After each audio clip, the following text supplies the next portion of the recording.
ada beberapa kisah yang berkaitan dengan dengan hati dan pikiran. Kita lihat dalam Kejadian 4 ayat 5 sampai 7. Di sini dinyatakan di dalam firman Tuhan, tetapi Kain dan korban persembahannya tidak diindahkannya.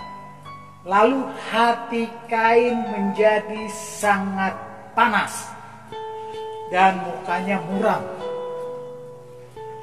Firman Tuhan kepada Kain, "Mengapa hatimu panas dan mukamu muram? Apakah mukamu tidak akan berseri jika engkau berbuat baik? Tapi jika engkau tidak berbuat baik, dosa sudah mengintip di depan pintu. Ia sangat menggoda. Ia sangat menggoda engkau, tetapi engkau harus berkuasa atasnya." Kisah Kain yang memberikan persembahan kepada Tuhan Allah. Dan dalam pikiran Kain pasti persembahannya diterima oleh Tuhan Allah. Tapi pada kenyataannya Tuhan Allah tidak mengindahkan persembahannya. Dan yang diindahkan adalah persembahan adiknya Habel. Sehingga Kain menjadi kecewa kepada Tuhan Allah. Apa yang dipikirkan tidak sesuai dengan apa yang diharapkan. Iblis mengganggu pikiran Kain. Akibatnya membuat hatinya menjadi sangat panas. Sampai nasihat Tuhan Allah tidak mau didengar. Karena hati yang marah sudah menguasai jiwanya. Lalu hati yang sangat panas melahirkan pikiran jahat dengan melampiaskan kemarahannya, membunuh Habel, adiknya. Di dalam Matius 26 ayat 9-10 berbunyi demikian, "Sebab minyak itu dapat dijual dengan mahal, dan uangnya dapat diberikan kepada orang-orang miskin. Tetapi Tuhan Yesus mengetahui pikiran mereka, lalu berkata, 'Mengapa kamu menyusahkan perempuan ini? Sebab ia telah melakukan sesuatu perbuatan yang baik padaku.'" Ini juga merupakan kisah di mana Maria meminyaki kaki Tuhan Yesus dengan minyak narwastu murni. Dan Yudas melihatnya. Dan dia berkata, "Kalau minyak narwastu itu dijual seharga 300 dinar dan uangnya bisa dibagikan kepada orang miskin." Tetapi Tuhan Yesus mengetahui apa yang ada di pikiran Yudas. Seakan peduli kepada kaum miskin. Karena dalam pikiran Yudas, kalau uang itu masuk ke dalam kas, maka Yudas bisa mencurinya. Yudas memang suka mencuri uang kas. Kita bisa baca itu di Yohanes 12 ayat 6. Membuat hati Yudas tidak sejalan dengan pikirannya. Satu hatinya mengatakan bahwa dia adalah sebagai murid Yesus. Tetapi pikirannya selalu curang. Jadi pikirannya lebih kuat daripada hatinya. Sampai Yudas berani menerima uang, mengkhianati Tuhan Yesus. Hatinya dikalahkan oleh pikirannya. Dan mengapa Maria meminyaki kaki Tuhan Yesus dengan minyak yang mahal? Kita pernah membaca kisah tentang Tuhan Yesus yang datang ke rumahnya. Dapat kita baca di Lukas 10 ayat 38 sampai 42. Maria duduk dekat kaki Tuhan Yesus dan terus dia terus mendengarkan perkataannya. Sedangkan saudaranya Marta sibuk melayani Tuhan Yesus. Inilah yang membuat hati Maria dikuatkan dan dipenuhi ajaran-ajaran Tuhan Yesus. Dan hatinya menguasai pikirannya untuk melakukan yang terbaik dengan memberikan terbaik untuk Tuhan Yesus berupa minyak yang mahal untuk meminyaki kaki Tuhan Yesus. Manusia diciptakan Tuhan Allah terdiri dari 3. Tubuh 1. Tuhan Allah menciptakan manusia dari debu tanah. Inilah tubuh kita. Dan yang ketika kita mati, tubuh akan kembali menjadi tanah. Kita bisa baca itu di Khotbah 12 ayat 7. Yang kedua, jiwa. Yang melengkapi tubuh menjadi hidup dan memiliki pikiran, perasaan, dan kehendak. Dan ketika kita mati, maka hanya Tuhan yang mengetahui kemana jiwa kita. Apakah jiwa harus mempertanggungjawabkan selama hidup di dunia? Ketiga adalah roh, nafas yang dihembuskan Tuhan Allah ke dalam manusia. Ketika kita mati, maka roh akan kembali kepada Tuhan Allah yang mengaruniakannya. Kita bisa baca juga di dalam Khotbah 12 ayat 7. Ketika Tuhan Allah membentuk manusia, lalu Tuhan mengembuskan nafas hidup. Jadi ada roh Tuhan yang berdiam di dalam kita. Sebab Tuhan menciptakan segalanya baik adanya. Sedangkan manusia diciptakan secara khusus dari ciptaan lainnya. Manusia diciptakan menurut gambar dan rupa Tuhan Allah. Untuk itu Tuhan Allah menginginkan manusia itu hidup kudus dan tidak bercacat di hadapannya. Tetapi Tuhan Allah tidak ingin membelenggu manusia. Jadi Tuhan Allah memberikan kehendak bebas kepada manusia untuk menentukan pilihan jalan hidupnya sendiri. Pikiran adalah aset yang sangat berharga di dalam kehidupan manusia yang patut kita jaga. Karena pikiranlah yang akan menggerakkan kehidupan manusia untuk memilih melakukan hal-hal yang positif atau negatif. Pikiran berbeda dengan hati.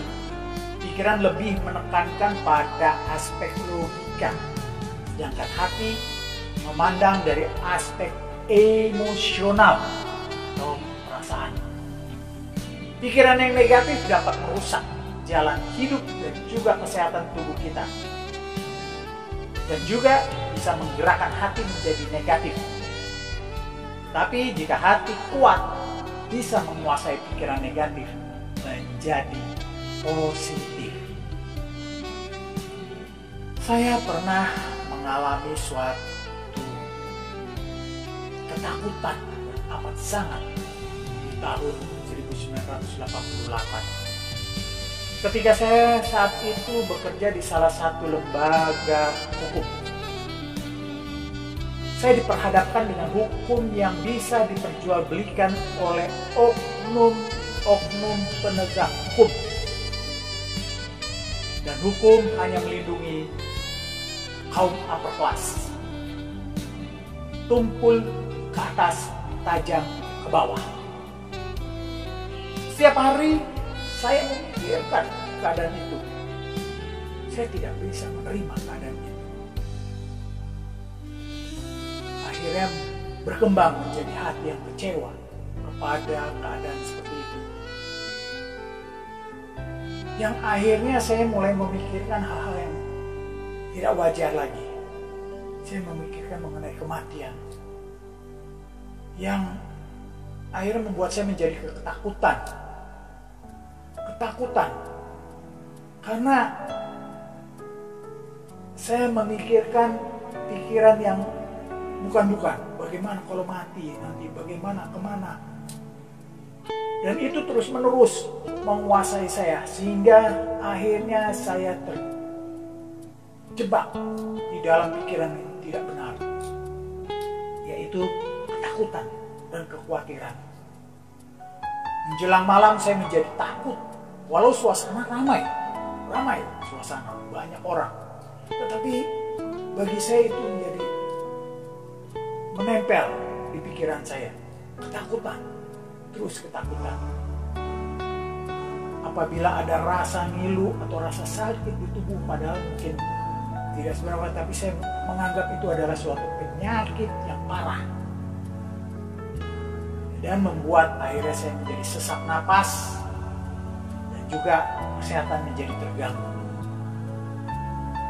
Itu karena saya memikirkan hal-hal yang tidak wajar lagi, yaitu ketakutan dan kekhawatiran yang menguasai pikiran saya. Hingga akhirnya saya dibawa ke salah satu dokter. Dan dokter itu seorang yang percaya Kristus. Saya menceritakan dari awal hingga akhirnya saya menjadi depresi atau stres seperti itu. Maka oleh dokter itu saya diminta berdoa dan membaca Alkitab. Awalnya sulit, tetapi setiap kunjungan ke dokter tersebut selalu diminta berdoa dan kemudian membaca Alkitab. Saya mencoba dan mencoba terus hingga akhirnya menjadi biasa membaca Alkitab dan berdoa. Sehingga pikiran saya dituntun oleh hati saya yang sudah dipenuhi dan dikuatkan firman Tuhan.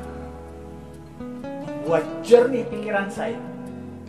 Akhirnya pikiran dan hati sudah berdamai. Untuk memulihkan pikiran saya membutuhkan waktu yang kurang lebih setahun. Saya terus berusaha untuk bisa melawan dari pikiran yang tidak benar, dari pikiran yang ketakutan, kekhawatiran, dan akhirnya dari hati yang disirami terus oleh firman Tuhan, maka hati menguasai pikiran saya. Pikiran saya kembali menjadi benar. Jadi bukan orang lain yang dapat menyelesaikan masalah kita sendiri atau masalah pikiran yang kita pikirkan. Orang lain hanya sebagai media untuk memberitahukan caranya. Yang dapat menyelesaikan masalah di pikiran kita adalah kita sendiri. Ya, kegigihan kita berperang melawan pikiran yang tidak benar. Karena diri kitalah kunci dari setiap permasalahan yang kita hadapi. Dan jawaban penyelesaiannya ada pada diri kita sendiri. Karena dengan pikiran yang bisa menggerakkan keinginan, sehingga perasaan hati menjadi terpengaruh oleh pikiran dan bisa mengikuti kehendak pikiran. Bahayanya jika pikiran negatif lebih menguasai serta mengalahkan perasaan hati kita, sehingga bisa membuat kita jatuh ke dalam perbuatan dosa. Oleh sebab itu, hati perlu dikuatkan agar hati tidak dikuasai oleh pikiran yang negatif, seperti hati yang takut dan khawatir, hati yang membenci, hati dendam, hati yang berpura-pura, dan perasaan lainnya yang tidak berkenan di hadapan Tuhan. Itu yang perlu kita jauhkan. Jadi perlu hati kita selalu disirami firman Tuhan agar membuat pikiran kita bisa memikirkan semua yang benar, mulia, adil, suci, manis, sedap didengar, kebajikan, dan patut dipuji. Dan ingat, yang selalu dibidik oleh iblis adalah pikiran kita. Karena pikiran adalah sumber segala sesuatu yang akan dilakukan oleh kita. Sebab itu iblis menyerang pikiran kita agar bisa dikuasainya. Maka kita perlu menjaga dan merawat pikiran kita melalui hati yang dikendalikan dengan firman Tuhan. Mengarah pikiran kita sesuai kebenaran firman Tuhan. Ya, mengarahkan pikiran kita kepada kebenaran firman Tuhan. Dan hatilah yang membimbing pikiran kita untuk hidup seturut kehendak Tuhan. Jika hati kita bergembira, maka pikiran kita juga senang. Karena hati yang gembira adalah obat yang manjur. Jadi hati kita lah yang menjadi ketopong pengharapan keselamatan, agar Roh Kudus yang dihembuskan Tuhan Allah di dalam kita bisa bekerja melindungi pikiran kita, sehingga keinginan Tuhan Allah kepada kita bisa kita wujudkan karena kita memilih hidup kudus di hadapannya.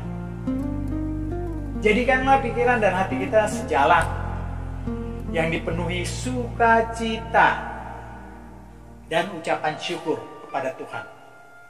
Hiduplah di jalan kebenaran Tuhan dengan dibimbing oleh Roh Kudus. Pakailah perlengkapan senjata Allah, dan salah satunya adalah ketopong pengharapan keselamatan untuk melindungi pikiran kita. Dan jangan kita melepaskan ketopong pengharapan keselamatan, tetapi hidup yang selalu diperbarui melalui pikiran roh, bukan pikiran kedagingan. Bagaimana dengan kita? Apakah kita mau hidup seperti Kain dan Yudas yang dikuasai oleh pikiran yang tidak benar? Atau kita mau hidup seperti Maria yang mempunyai hati yang dipenuhi dengan ajaran-ajaran yang benar, ajaran-ajaran dari Kristus, sehingga dia mau memberikan yang terbaik bagi Kristus, juga menguasai pikirannya. Semua pilihan ada pada kita, dan diharapkan kita memilih untuk hidup kudus di hadapan Tuhan dan tidak bercacat. Mau